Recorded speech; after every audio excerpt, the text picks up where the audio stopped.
Mari kita membaca Yesaya pasal 9 ayat yang kelima. Sebab seorang anak telah lahir untuk kita, seorang putra telah diberikan untuk kita.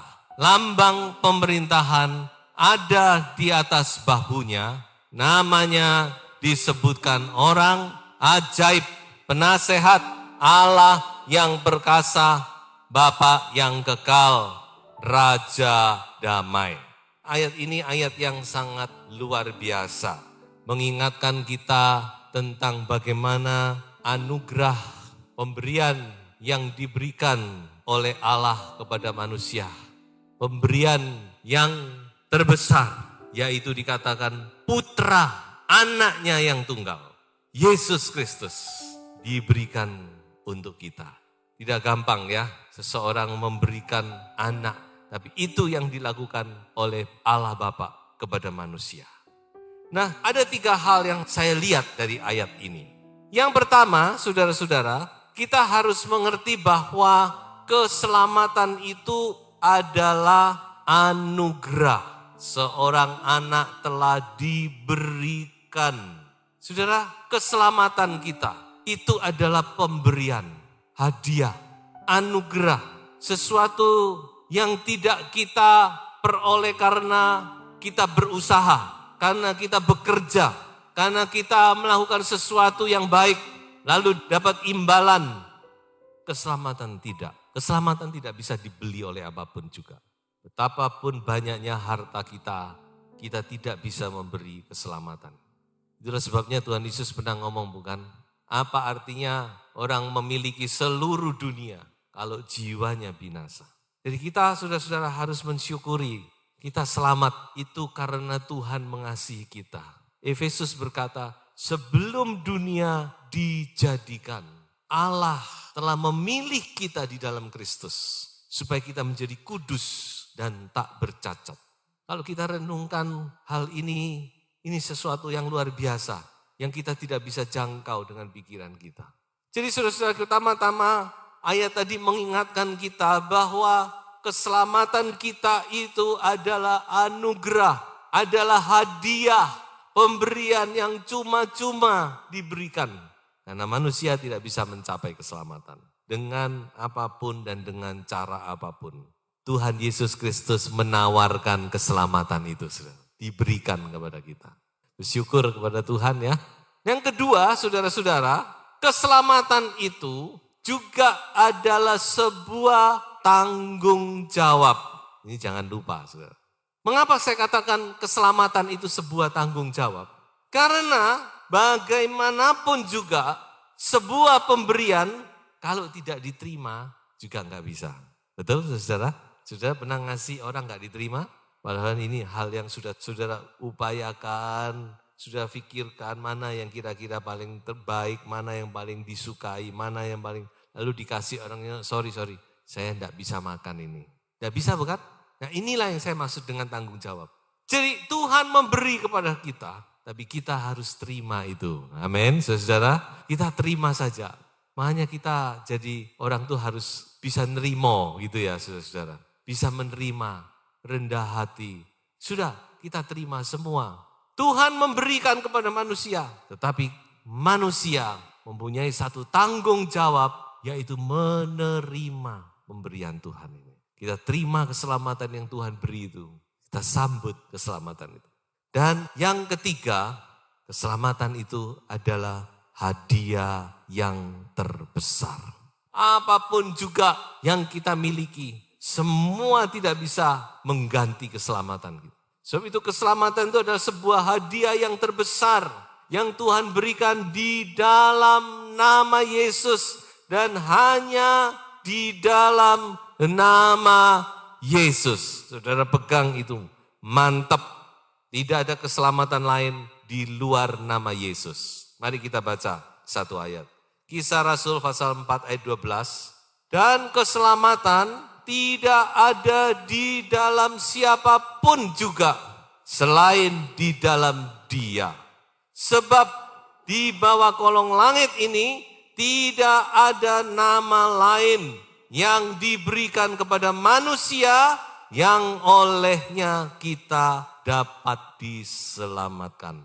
Sudah, percaya, pegang nama Yesus. Saudara pasti selamat di dalam nama Tuhan Yesus Kristus ada keselamatan.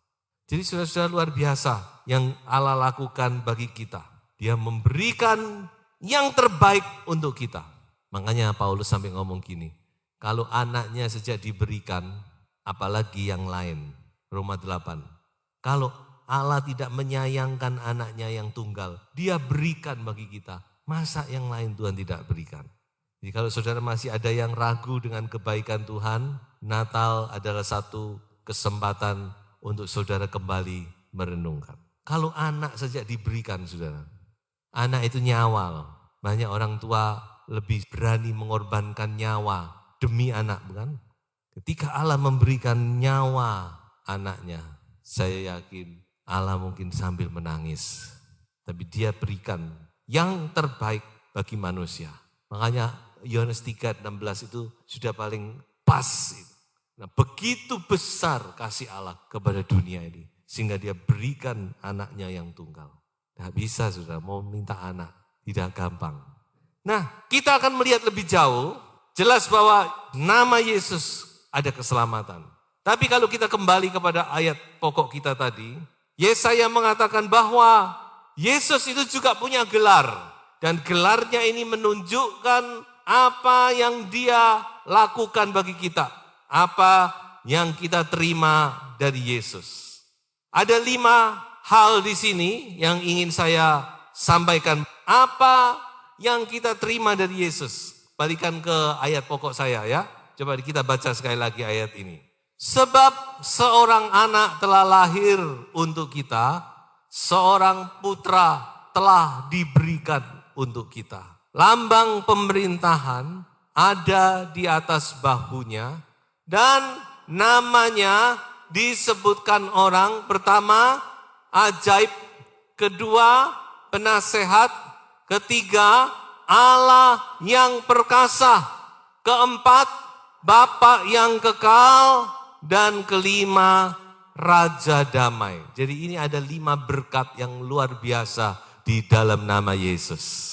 Yang pertama, dikatakan saudara-saudara, di dalam Yesus kita menerima keajaiban. Miracle. Sebab namanya disebut ajaib, wonderful. Tapi juga punya arti miracle, mujizat. Nama itu mujizat. Saya ingat ketika orang tua Simpson diberitahu bahwa dia akan melahirkan Simpson, dia tanya, siapa namamu? Malaikat Tuhan tidak memberitahu karena masih rahasia bukan? Nama Yesus itu kan baru dinyatakan di Matius. Tapi dia ngomong, bukankah nama itu ajaib? Saudara, nama Yesus itu nama yang ajaib. Amin, saudara. Betapa banyak kalau kita renungkan sejenak, karena kita ini sudah di bulan yang terakhir, saya yakin ada banyak keajaiban yang sudah kita terima. Amin. Mujizat-mujizat, apakah itu mujizat yang kecil, yang tanggung, yang besar, yang sudah kita terima di dalam Yesus. Itulah Yesus yang kita sembah. Sebab itu orang Kristen itu berjalan dalam keajaiban. Karena Tuhan kita Tuhan yang ajaib. Dia adalah Allah pembuat mujizat. So itu di dalam nama Yesus kita menerima keajaiban. Hal-hal yang tidak pernah kita pikirkan. Tuhan akan nyatakan di dalam nama Tuhan Yesus Kristus. Kalau tahun ini kita sudah alami mujizat, percayalah tahun depan kita juga alami mujizat. Karena Yesus tetap sama. Pegang sudah nama ini. Karena nama ini ajaib. Coba kita baca 1 Korintus pasal 2 ayat yang ke-9. Tetapi seperti ada tertulis, apa yang tidak pernah dilihat oleh mata dan tidak pernah didengar oleh telinga dan yang tidak pernah timbul di dalam hati manusia, semua yang disediakan Allah untuk mereka yang mengasihi Dia. Haleluya. Luar biasa, saudara. Apa yang kita tidak pernah pikirkan. Memang sudah, kalau saya pikir-pikir ya, saya renung-renungkan banyak hal-hal yang Tuhan lakukan itu kok bisa ya. Karena itu Tuhan kita adalah Tuhan yang ajaib. Amin, saudara. namanya nama yang ajaib. Yang kedua, apa yang kita terima di dalam Yesus adalah nasihat atau bimbingan. Karena dikatakan namanya adalah penasehat yang ajaib. Haleluya. Tuhan kita juga adalah penasehat yang ajaib.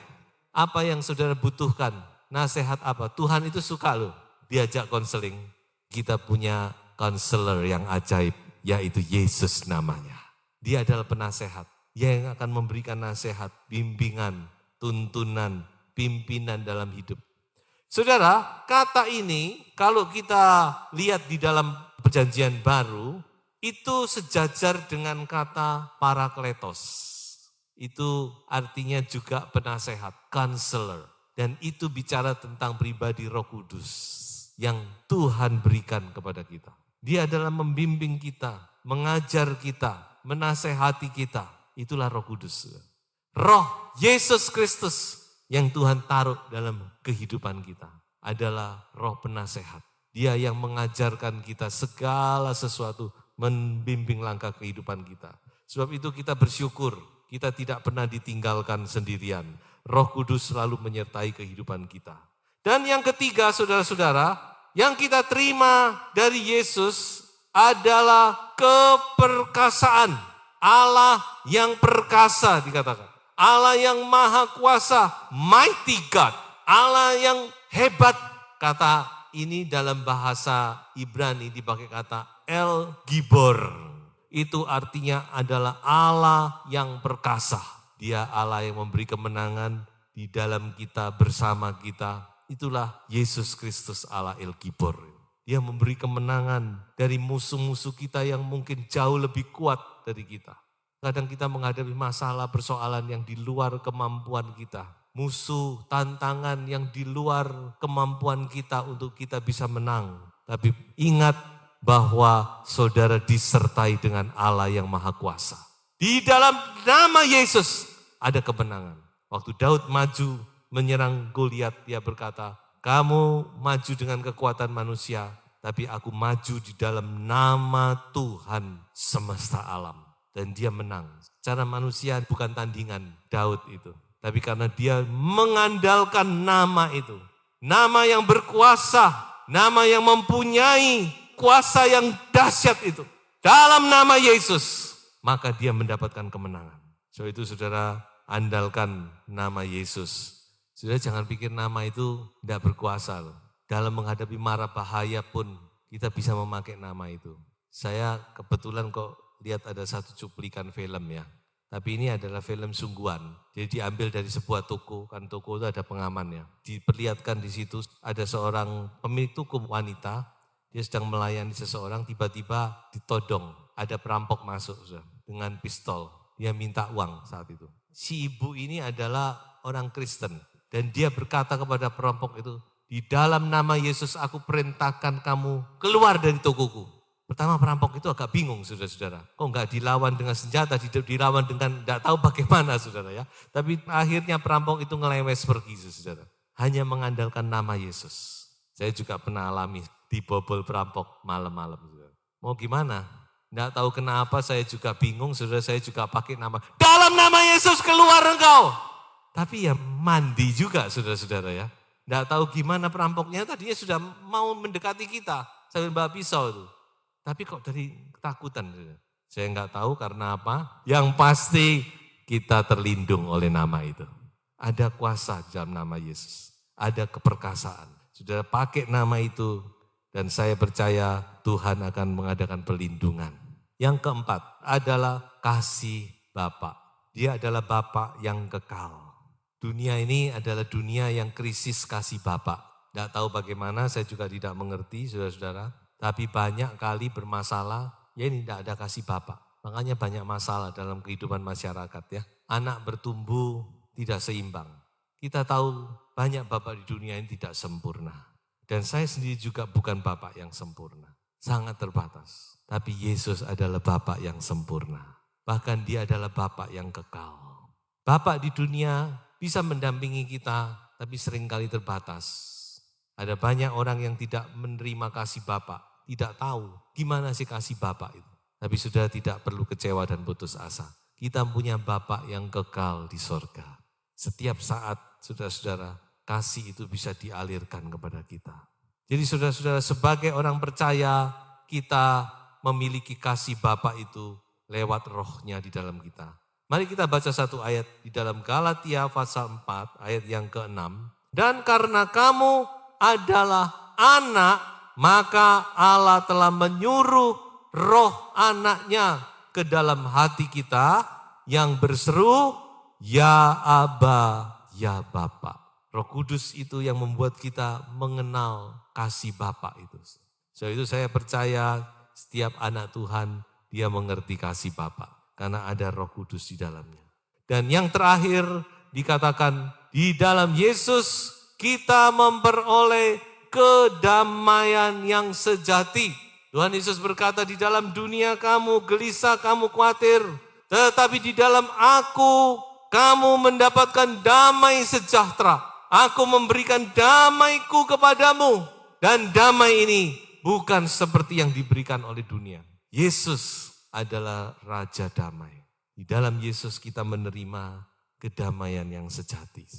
Sebab itu kalau ada anak Tuhan masih gak damai hatinya, coba periksa ya. Ada saudara yang hatinya masih kacau balau, masih tidak ada kedamaian, tidak ada ketentraman. Dan itu dampaknya kepada rumah tangga. Biasa orang kalau tidak punya damai itu dampaknya pasti rumah tangganya kacau.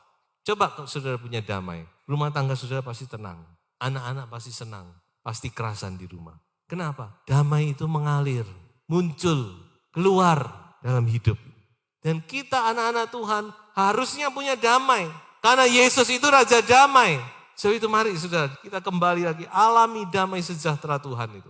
Yesus datang ke dalam dunia, pertama-tama dia memberikan damai. Dia mendamaikan kita dengan Allah, dengan Bapa. Allah dengan manusia diperdamaikan. Kita berdamai dengan Allah yang pertama-tama. Dosa kita disucikan, kita dibenarkan. Kemudian kita diperdamaikan dengan sesama. Nah, anak Tuhan harus hidup dalam damai, saudara-saudara. Memang ya, hidup bersama itu tidak gampang. Karena karakternya orang itu kan macam-macam. Kalau saudara masih cuma kenal say hello, mungkin tidak ada masalah. Tapi kalau sudah mulai kenal, mulai dekat, mulai ini, mulai itu, pasti ada gesekan-gesekan dan sebagainya. Tapi itu bukan kendala, saudara. Saya percaya di dalam Yesus kita bisa hidup dalam damai sejahtera dengan sesama.